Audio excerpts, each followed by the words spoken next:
Entonces, tenemos que hablar un poco de la esperanza matemática y la varianza. No vamos a hacer un desarrollo muy engorroso acá, ni en la distribución hipergeométrica. Nos interesa más que entiendan el concepto y que sepan relacionarlo con lo que fuimos viendo recién. Y para obtener la esperanza matemática de la distribución binomial o la distribución de Bernoulli, lo que vamos a hacer es simplemente seguir haciendo la analogía que hicimos recién. O sea, ¿qué pasa cuando discretizamos el espacio de tiempo, el espacio, la distancia en la cual estamos desarrollando nuestro, nuestra observación, nuestro experimento? Entonces, esto es lo que teníamos nosotros con la distribución binomial, ¿no es cierto? La esperanza matemática era n por p y la varianza era n por p por q. ¿Qué pasa cuando estamos trabajando con una distribución de Poisson? Entonces, suponemos que podemos hacer lo mismo que hicimos con la derivación de la distribución. Aplicamos el límite para delta tendiendo a 0 de la esperanza matemática calculada de acuerdo a la distribución de Bernoulli, que fíjense que es igual a n por p, ¿sí? Y n por p, fíjense que nosotros dijimos que la esperanza matemática, o sea, en realidad n por p, en nuestro caso, cuando estamos hablando de Poisson, tiende a, dijimos, lambda asterisco por tau, que era igual a lambda. Dijimos que esto es constante. Entonces, fíjense que si n por p es constante, el hecho de que yo aplique un límite acá no afecta en nada el valor de la esperanza matemática. Quiere decir entonces que la esperanza matemática en la variable de Poisson es lambda o igual a n por p. O sea que acá la diferencia vendría a estar en que esta es la variable aleatoria de Poisson. Poisson con dos S. Y esta es la variable aleatoria de Bernoulli. ¿Sí? De Bernoulli. Entonces es muy fácil, si nos basamos en todo lo que dijimos, darnos cuenta de que la esperanza matemática tiene que mantenerse porque vale n por p y n por p es constante para Poisson. ¿Qué pasa con la varianza? Hacemos exactamente lo mismo. Aplicamos el límite para delta tendiendo a 0 de la varianza de x, que es igual a aplicar el límite de delta tendiendo a 0 de n por p por q. Fíjense que acá tenemos dos factores. Primero el límite por n por p, dijimos que es igual a lambda, es una constante, y después tenemos el límite de q. Fíjense que, lo vamos a escribir así, límite de delta tendiendo a 0 de n por p, dijimos que esto es lambda, y el límite de delta tendiendo a 0 de q, que es 1 menos p. Fíjense que si nosotros aplicamos este límite, p dijimos que tiende a 0. Si acuérdense lo que habíamos dicho anteriormente, ¿qué significaba delta? Este límite acá significaba que p tendía a 0 y n tendía a infinito.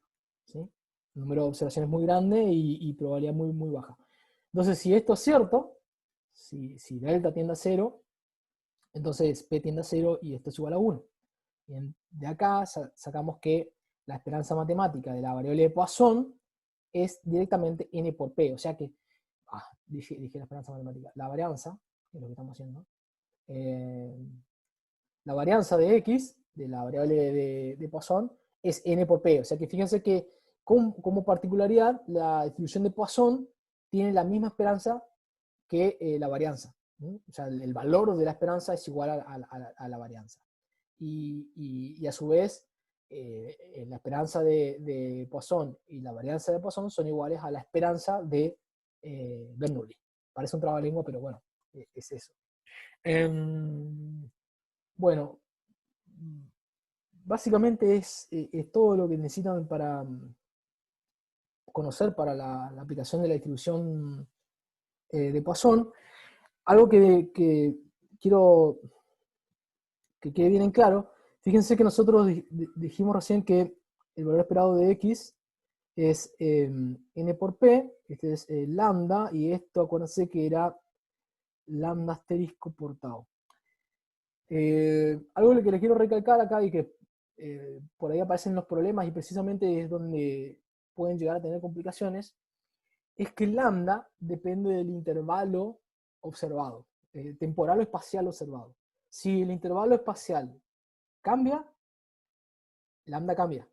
Y eso tienen que tenerlo muy en cuenta. Y el valor esperado, la cantidad esperada de observaciones por unidad de tiempo o por unidad de espacio, necesitamos conocerla y después multiplicarla por el intervalo de tiempo o de espacio que necesitamos calcular, que necesitamos trabajar, y eso recién nos permite a nosotros obtener el lambda que va dentro de la ecuación de Poisson, ¿sí?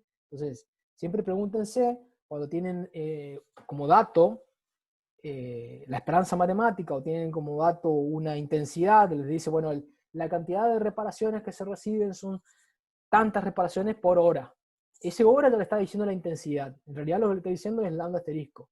Ahora les dice, ¿cuál es la probabilidad de que suceda en media hora, en 15 minutos? Bueno, si usted está basándose en un valor que tiene como unidad la hora, si van a trabajar a un cuarto, van a tener que dividir por 4 ese factor. Si trabajo con la mitad, con 30 minutos, van a tener que dividir por 2. Bueno, se entiende la idea. Es sencillo, pero no quiero dejar de recordar eso porque generalmente es donde presentan algún tipo de problema. Bueno, bien, con eso terminaríamos con Poisson. ¿Alguna consulta que quieran hacer sobre Poisson? Si bien vamos, en la clase que viene, tendríamos que dedicarla en un 100% a las distribuciones continuas. Vamos a hacer una recapitulación de esto y bueno, pueden presentar algunas dudas si es que hay. Esta semana no va a haber actividad obligatoria por el tema del parcial, así que recién la semana que viene les voy a dejar algunas actividades que a lo mejor tengan algo que ver con Bernoulli, Poisson y lo que vivimos en esta clase. Bueno, si no tienen alguna consulta, pasamos a hipergeométrica entonces. Hipergeométrica es un poquito más terrenal, no tenemos que hacer tantas posiciones de infinitésimos. Y nos permite trabajar con una diferenciación importante con respecto a lo que ocurre con la binomial o Bernoulli, y obviamente con Poisson, que sabemos que es una derivación de la binomial. Y esa diferencia importante es que básicamente las probabilidades con las cuales vamos a trabajar nosotros ahora son condicionales. Y eso va a estar dado por la forma en que vamos a plantear el problema que va a tratar de resolver la distribución hipergeométrica. Básicamente, lo que tenemos nosotros cuando estamos hablando de una distribución hipergeométrica es partir de un espacio muestral, el viejo y conocido espacio muestral, omega, y ese espacio muestral omega tiene, suponemos que hay n elementos en ese espacio muestral. Dentro de ese espacio muestral resulta que podemos separar en dos partes, no necesariamente iguales, a ese espacio muestral omega, y vamos a decir que vamos a agrupar hacia la izquierda, supónganse, X elementos, X mayúscula elementos, que tienen una característica que nosotros estamos buscando. Y acá le llamamos A, ¿no es cierto? Una característica A, cualquiera. Quiere decir que si yo agrupé todos hacia la izquierda de omega, todos los que tienen la característica a la derecha de omega, van a estar todos los que tienen la característica no A, o no tienen la característica de A. Y precisamente van a ser n menos x elementos. O sea, tengo la n mayúscula total, le saco los x que tienen la característica y me quedo con n menos x. Entonces, el problema, ¿dónde yace? Yo quiero hacer quiero tomar elementos de ese espacio omega. Y los voy a agrupar en un conjunto que voy a llamar, que va a tener una cantidad n de elementos, n minúscula. Entonces, n va a ser mi subconjunto, n minúscula, va a ser la cantidad de elementos en mi subconjunto, y n mayúscula la cantidad de elementos en el espacio muestral. Necesariamente, bueno, acá tienen todas las consideraciones que igual se les voy a mencionar después, pero bueno, acá fíjense que n minúscula tiene que ser mayor o igual que 1, o sea, estamos hablando de que voy a sacar un elemento como mínimo, y como máximo puedo sacar todos los elementos de mi espacio muestral, ¿sí? Bien, ahora, dentro de ese subconjunto n, que tiene n minúscula elementos, yo sé que tengo, o que puedo tener, potencialmente puedo tener x minúscula elementos que reúnen la característica que estoy buscando, la característica A, por eso lo dibujé en el lado izquierdo, o sea, estaría agrupando los elementos que pertenecen a n y que pertenecen a x. Y a la derecha de n, en este caso, voy a tener, obviamente, n menos x, elementos que no tienen la característica A. Entonces, voy a hacer la misma división que hice con el espacio muestral, la hago a ese subconjunto que estoy sacando de omega. ¿Y dónde está la complicación? Es que cada vez que yo saco un elemento, lo voy a hacer sin reposición. Y eso lo habíamos un poco hablado anteriormente. Habíamos dicho que si teníamos una urna, o lo que fuera, cuando extraemos un elemento para hacer un muestreo, este elemento nos quedan dos alternativas: o lo dejamos, lo separamos, o lo volvemos a colocar en nuestra urna. Y decíamos que si no lo volvíamos a colocar, era sin reposición, y si lo volvemos a colocar es con reposición. ¿Sí? ¿Cuál es la diferencia conceptual o en qué nos afecta uno o el otro en las probabilidades? Que obviamente si mi cantidad de elementos en la urna es finita, eso es importante destacarlo, si es finita, si yo no vuelvo a colocar el elemento que saco, la cantidad que tengo en mi urna va a modificarse, y se va a modificar también la composición de elementos. Si yo tengo x minúscula elementos, o en este caso x mayúscula elementos, en esa urna de una característica, y n menos x con elementos que no la tienen, entonces si yo saco un elemento que la tiene, ya no me van a quedar x elementos mayúsculas, sino me van a quedar x menos 1. Entonces la probabilidad de sacar un elemento que tenga la característica de A en la segunda realización de mi experiencia, ya no va a ser la misma probabilidad que tenía en el inicio. Entonces, eso hace que se complique un poco el cálculo que teníamos bastante simplificado cuando hablábamos del binomial. Asumíamos que eran todas las probabilidades constantes, y eso nos ayudaba un montón. Ahora vamos a tener que, si bien no es la gran cosa, tener un poco de cuidado con eso. Bueno, y la hipergeométrica, que le interesa calcular. Básicamente le interesa calcular la cantidad de X elementos que reúnan la característica que estoy buscando A en un subconjunto o en una muestra N. Eso haciendo una analogía a lo que se conoce como muestreo. Pero esto lo podemos escribir como siempre, es decir, yo quiero calcular la probabilidad de que en n minúscula observaciones ocurran x minúscula eventos A, ¿sí? O sea que es la misma interpretación. Simplemente por ahí suele ser un poquito más visual hacerlo desde el punto de vista del muestreo. Bueno, obviamente estas condiciones se tienen que reunir, o sea, n tiene que ser mayor que 0, no puedo tener un espacio muestral sin ningún elemento.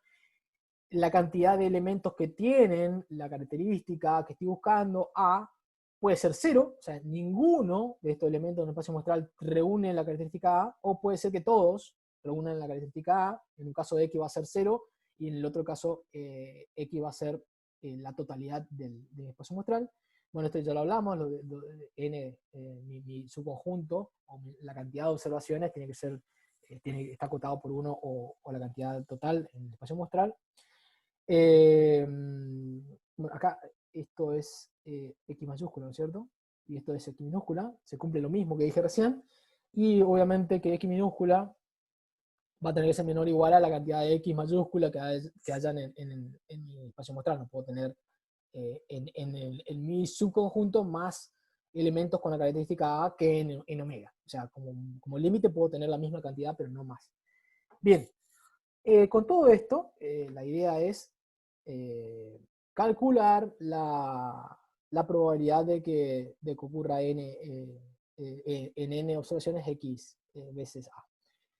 Bien, y esto acá vamos a hacer la misma idea, vamos a aplicar la misma idea que usamos para la binomial, es decir, vamos a trabajar con la probabilidad de que ocurra la secuencia S1, acá otra vez lo mismo, o la secuencia S2, o hasta una secuencia SJ-ésima, donde vamos a ver cuánto vale J. Pero más que nada nos interesa primero calcular la probabilidad de una secuencia S1 genérica. Y acá vamos a hacer el mismo truco, no nos vamos a complicar la vida, vamos a decir, bueno, una secuencia muy buena para estudiar, es decir, las primeras X veces se presenta A1 y en las siguientes n-x no se presenta. Entonces acá escribimos lo mismo. A1 en la primera, A2 en la segunda, etcétera, hasta la observación X, y a partir de ahí ya no nos aparece más nuestro evento A, sino que empieza a aparecer su complemento, hasta el final. ¿Sí? Entonces eso no varía con respecto a lo que vimos. ¿Dónde va a estar la variación? Bueno, precisamente, ahora hay que aplicar la regla del producto, y sabemos que los eventos son condicionales, o sea que, voy a cambiar de color, nx entonces va a ser la probabilidad de que ocurra A en la primera realización por la probabilidad de que ocurra A en la segunda, dado que ocurrió A en la primera, hasta la observación X, ¿no es cierto? X-ésima, habiendo ocurrido todo lo anterior, o sea, que ocurra A en la primera, que ocurra A en la segunda, hasta la observación X menos 1. ¿Sí? Y acá ya empieza a aparecer el complemento, o sea, en la posición o en la observación X más 1, y bueno, acá todo lo mismo, ¿cierto? A1 y A2 y AX, ¿sí? Hasta el final, donde voy a tener el opuesto en la realización n, habiéndose cumplido todo lo anterior, ¿no es cierto? Acá vamos a tener n-1, va a ser completo. Ok, entonces, y ahora viene el tema. ¿De dónde sacamos la información para calcular todas estas probabilidades? Parecería que no se puede, pero fíjense que si nosotros vamos a analizarlo un poquito y vamos a darnos cuenta que sí, que podemos hacerlo. De hecho sí, porque si no, no tendríamos distribución. Bueno, fíjense, la probabilidad de que tengamos el evento en la primera realización. Si nosotros nos remontamos a nuestro ejemplo, fíjense que si queremos que ocurra A en la primera realización, simplemente planteando la definición clásica nos damos cuenta que los éxitos están dados por la cantidad X de elementos que verifican a la condición que estoy buscando sobre la totalidad de elementos. O sea que esta es mi primer probabilidad. Obviamente que esta probabilidad no se va a mantener constante, sino estaríamos felices y sería la distribución binomial.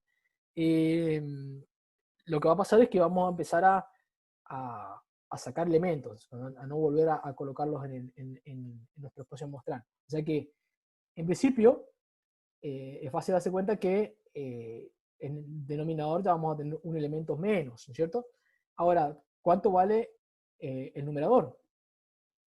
También es fácil darse cuenta. Si yo digo que en la primera realización apareció A, ya no voy a tener X mayúscula elementos con la propiedad A, sino que voy a tener ¿cuántos? Voy a tener X menos 1. Y esto lo podemos hacer para todas las realizaciones que tengamos. ¿Hasta dónde? Hasta mi realización X-ésima. Y acá tengo que plantear, n menos cuánto y x menos cuánto. Y ahí los escucho. Traten, sin ver el apunte, decirme cuánto tendría que restar tanto en el numerador como en el denominador. O escríbanlo.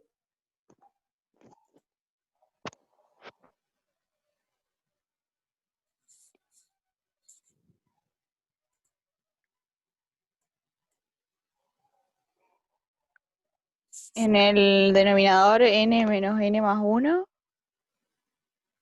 No sé si está bien. A ver, no importa. Ahora se pueden equivocar todo lo que quieran. ¿Qué habíamos dicho anteriormente? Acuérdense que lo que restábamos, esto es válido de lo que hacíamos con el factorial también, íbamos bajando término a término. Y lo que restábamos siempre eran los factores que quedaban acumulados anteriormente. O sea, tenemos que pensar, ¿cuántos elementos ya saqué de mi conjunto? Si yo hice esto y llegué hasta la posición, hasta la observación X, ¿cuántos elementos ya saqué? Ah, claro, sí. Ahí ya entendí. Ajá, ¿cuántos sería entonces? N menos x más 1. No, no, a ver, N más X, ¿no será? en los dos tiene que ser lo mismo, ¿cierto? En los dos tiene que ser lo mismo. Porque fui restando, da la casualidad que fui sacando uno de omega y también fui sacando uno del conjunto que tenía X elementos, o sea que le tengo que restar lo mismo. Ahora, ¿cuánto le tengo que restar?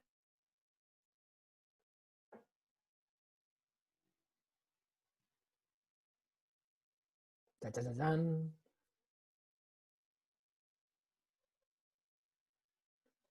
Fíjense lo mismo que le dije recién. Cuando hacíamos este primer término, acá pusimos menos 1, ¿por qué? Porque hay un factor menos que yo lo tengo seleccionado acá. Fíjense que si yo quisiera escribir el tercer factor acá, ¿qué voy a escribir? Voy a escribir x menos 2 sobre n menos 2. ¿Por qué? Porque saqué acá y porque saqué acá. O sea que tengo dos elementos menos. Si yo extrapolo esto a la posición x, ¿cuántos elementos saqué antes de llegar a x?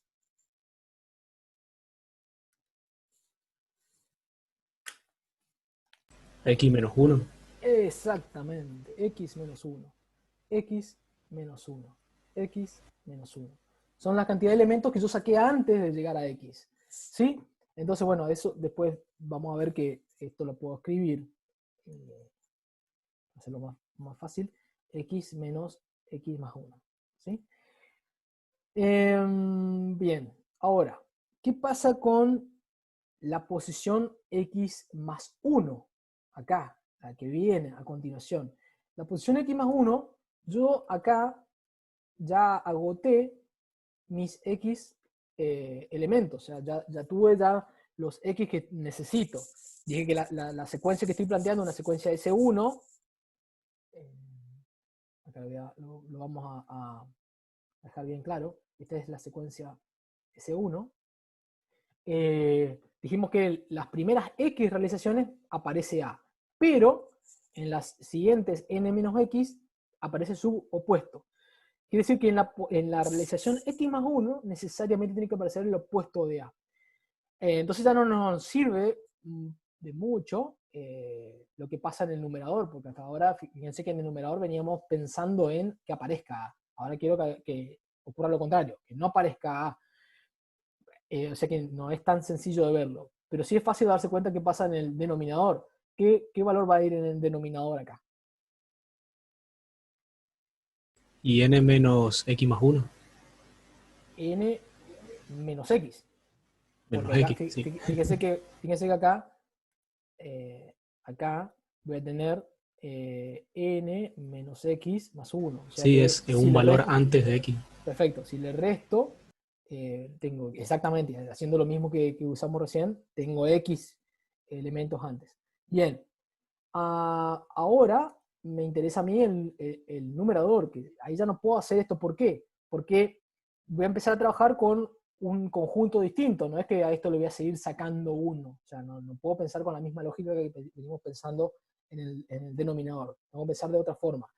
Ahora, si yo necesito que aparezca el opuesto de A, ¿cuántos elementos favorecen a la ocurrencia del opuesto de A de acuerdo al análisis que nosotros hicimos acá?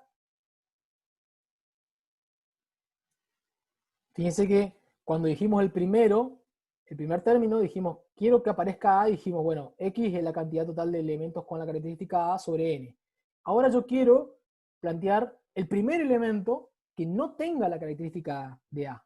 Fíjense que hasta ahora fuimos sacando, hagan de cuenta que solamente trabajamos con esta parte del conjunto, solamente trabajamos acá y fuimos sacando, nos iban quedando X, X-1, X-2 elementos, y en esta parte permaneció inalterada, porque supusimos que no aparecía el opuesto, o sea que acá, ¿qué tendríamos que poner en el numerador?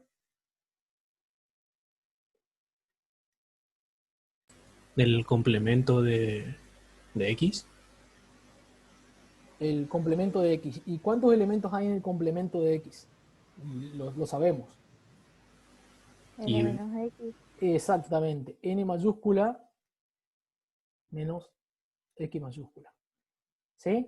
Entonces, fíjense que una vez que tenemos determinado esto, ya es fácil seguir. O sea, acá voy a tener que hacer N menos X.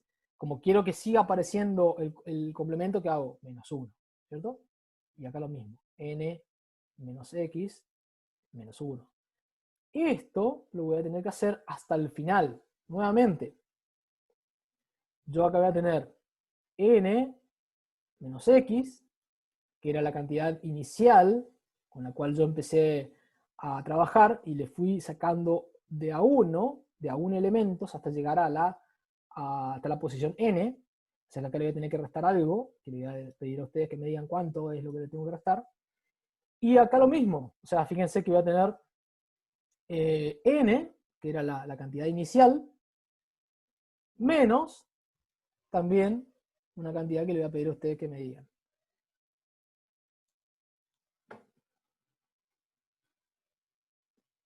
Que, a ver, vamos con lo más fácil, o por lo menos nos parece más fácil. En el denominador, ¿qué tendría que tener entre paréntesis?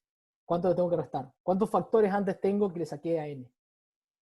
N menos 1. Exactamente, n menos 1. Y con la misma lógica, ¿cuántos factores le saqué a n menos x mayúscula? O sea, olvídense de lo que pasó antes. Me interesa cuántos le saqué a n menos x mayúscula. N menos X menos 1. Exactamente, o sea, ¿qué es n? ¿Por qué dicen eso? Porque acuérdense que acá voy a tener n menos x minúscula observaciones, o n menos x minúscula elementos, como quieran llamarlo. Entonces, antes de llegar al final, le habré sacado n menos x minúscula menos 1, porque me estaría faltando el último, ¿no es cierto? Entonces acá, por eso es que me aparece n menos x menos 1, ¿sí? Así lo vamos a escribir así para hacerlo más fácil. Bueno, básicamente es todo lo que necesitamos. Acá, si queremos, podemos escribirlo, hacerlo más. N menos x menos n menos x. Acuérdense que uno son mayúsculas y los otros son minúsculas. Más 1. O sea, esto es así. ¿Estamos? Bueno, ¿qué podemos hacer con todo este desastre? Bueno, fíjense que podemos agrupar ciertas cantidades para hacer esto un poquito más legible, ¿no es cierto? Para empezar, x por x menos 1, por x menos 2, etcétera, etcétera, hasta llegar a x menos 1, toda esta parte, tiene toda la pinta de poder expresarse de esta forma. X menos 1 por x menos x menos 1, perdón, vamos a hacerlo más fácil. Menos x más 1, x menos x, si les resto 1, me quedo con x menos x factorial, y esto es igual a x factorial, ¿sí? Quiere decir que todo esto que está agrupado en verde, yo lo puedo sustituir directamente con x factorial sobre x menos x minúscula factorial. ¿Sí? Vamos con otro. Fíjense, es todo lo que está en el denominador.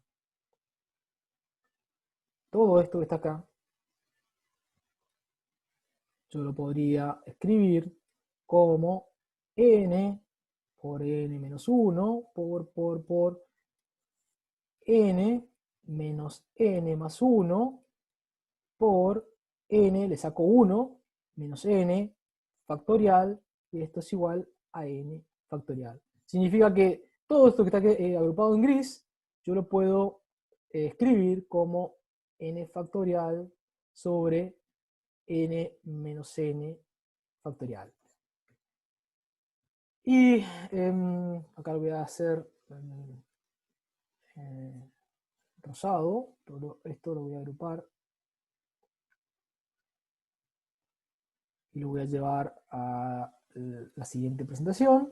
Entonces todo lo que está en rosado, lo que vamos a hacer es hacer n menos x menos 1 por acá me queda n menos x menos n menos x minúscula más 1, esto lo vamos a agrupar así para que no se confunda, por n menos x menos n minúscula, le saco 1, o sea que me quedo con eso, todo esto es factorial, y esto es igual a n menos x factorial, ¿sí? Entonces quiere decir que todo lo que agrupé recién, yo lo puedo escribir como n menos x factorial sobre todo lo que está en corchete, ¿cierto? N menos x menos n menos x factorial, ¿sí?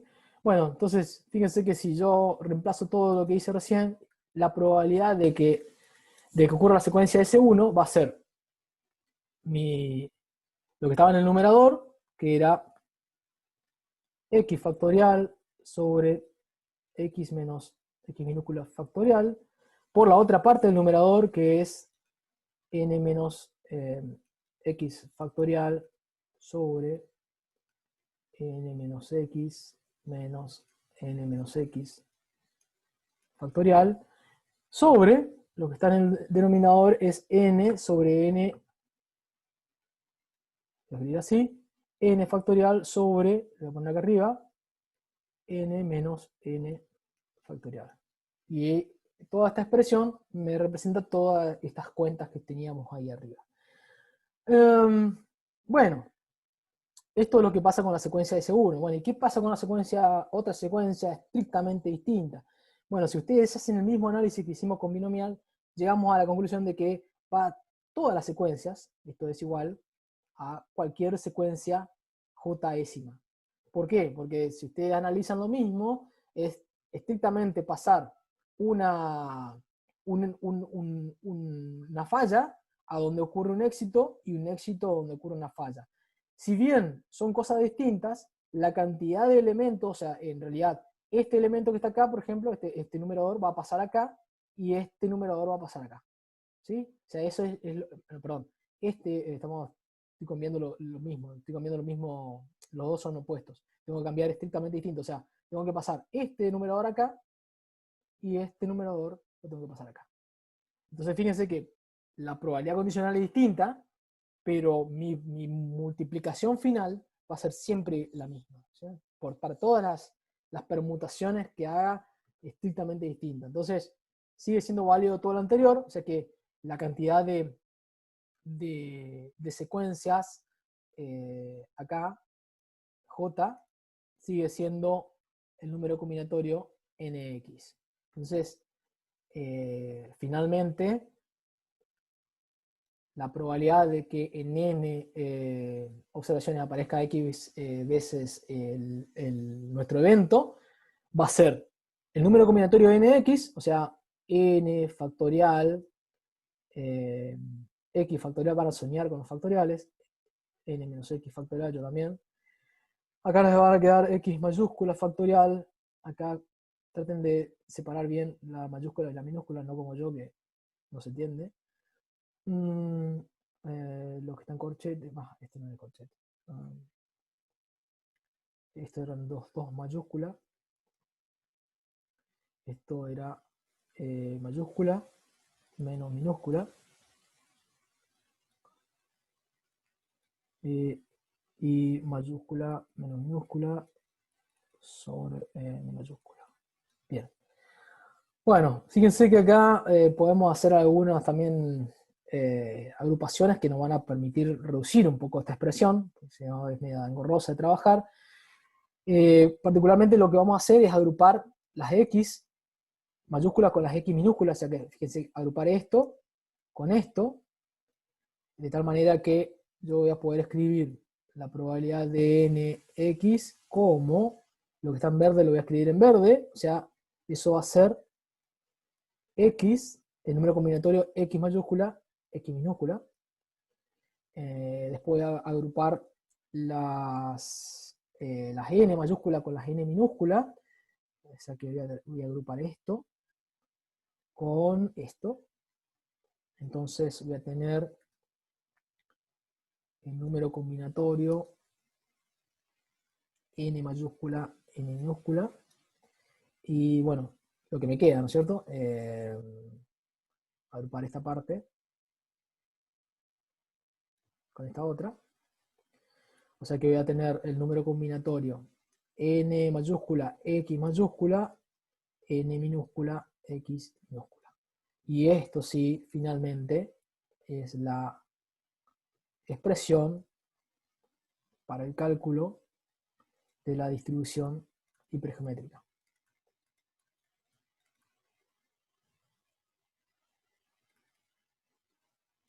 ¿Sí? Bueno,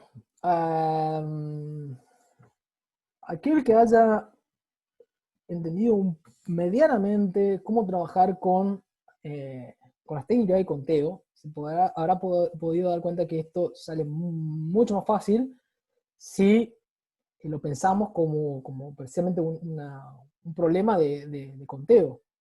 Si yo quiero calcular la probabilidad de que en n observaciones aparezca x veces el evento A, lo que yo tengo que hacer es básicamente la definición, aplicar la definición clásica de Pascal, es decir, la cantidad de elementos que verifican, que favorecen la ocurrencia de A sobre la cantidad total.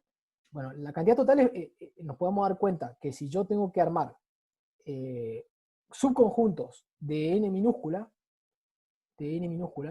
tomados de n, es precisamente la definición de combinación. O sea, la cantidad de combinaciones que puedo tomar de un conjunto de n mayúscula tomados de n minúscula es precisamente ese número que está ahí. Con eso resuelvo la cantidad de elementos que puedo, la cantidad de conjuntos distintos que puedo armar a partir de mi conjunto inicial n mayúscula, tomándolo de a n minúscula. Y en el numerador, la idea es evaluar cuántos, sabiendo que nuestro subconjunto tiene n en minúsculas elementos, de cuántas maneras yo puedo armar ese subconjunto de tal forma de que tenga x minúscula elementos que verifican a A y n menos x minúscula elementos que no lo verifican. Y esto lo puedo separar en dos partes, como hicimos, por ejemplo, para obtener precisamente la definición de la combinatoria. Es decir, vamos a suponer primero que a mí me interesa obtener de cuántas maneras distintas yo puedo armar un conjunto que tenga x minúscula elementos partiendo de un conjunto x mayúscula. Bueno, precisamente ese es el número combinatorio x mayúscula, x minúscula.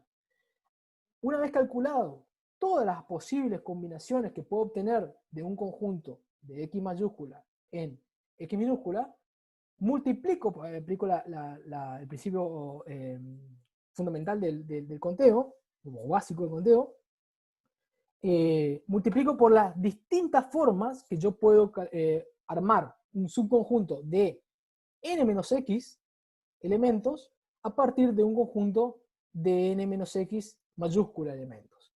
Entonces, básicamente esa es la lógica detrás de la distribución hipergeométrica. De cualquier manera, si bien lo podemos comparar con eso, queda mucho más claro tratando de resolver las probabilidades condicionales, que por ahí parecen un poco difíciles al principio, pero que finalmente es simplemente ir haciendo, teniendo en cuenta cuáles son los elementos que van desapareciendo de nuestro espacio, ¿sí? Y por último, voy a borrar acá porque ya no tengo más espacio, voy a escribir acá. Faltaría hablarles un poco de la esperanza matemática y de la varianza. No vamos a hacer ninguna deducción, simplemente lo que tienen que saber ustedes es que la esperanza matemática es igual a n por p, o sea que fíjense que las tres distribuciones que vimos tienen la misma esperanza matemática, las tres distribuciones de variable discreta que vimos tienen la misma esperanza matemática. Mientras que la varianza, y acá sí que tiene una diferenciación, es n por p por q. Fíjense que hasta ahí es Bernoulli, pero como tenemos probabilidades condicionales, obviamente no va a ser la misma, porque la varianza va a estar afectada por esa condicionalidad, y no va a quedar un cociente que después sobre este cociente vamos a volver más adelante, pero no vale la pena hacer la deducción, es larga y no nos aporta demasiado. Lo que tienen que saber más ustedes es que ese cociente, a diferencia, o sea, fíjense que hasta acá, la primera parte es binomial o Bernoulli, lo único que tienen que tener en cuenta es que se agrega este cociente que está acá. Básicamente, otra cosa que tienen que observar es que si ustedes hacen el límite para cuando n tiende a infinito de esta expresión, n por p por q, n menos n, n menos 1, esto tiende a n por p por q. Es decir, esto que está acá tiende a 1. Y esto es lógico, o sea, fíjense, si mi espacio muestral lo considero infinito, el hecho de que yo haga un muestreo con o sin reposición, a efectos del cálculo para la distribución ni se entera si la varianza sigue siendo np por q, que es la varianza obtenida por el desarrollo binomial, que era asumiendo que las probabilidades eran constantes. Entonces, volvemos a obtener binomial o Bernoulli si consideramos que nuestro espacio muestral es muy, muy grande, ¿sí? Bueno, y esto, acuérdense, esta P que aparece acá es la probabilidad de éxito inicial, ¿no es cierto? La X sobre N. Bueno, lo mismo tengan en cuenta acá. Acá le va a quedar un poquito más largo, o sea, esto va a ser N X sobre N. Esto es 1 menos X sobre N. Y bueno, después viene N menos N, N menos 1. ¿Sí? Ok. Bueno, esto es todo lo que teníamos que ver hoy.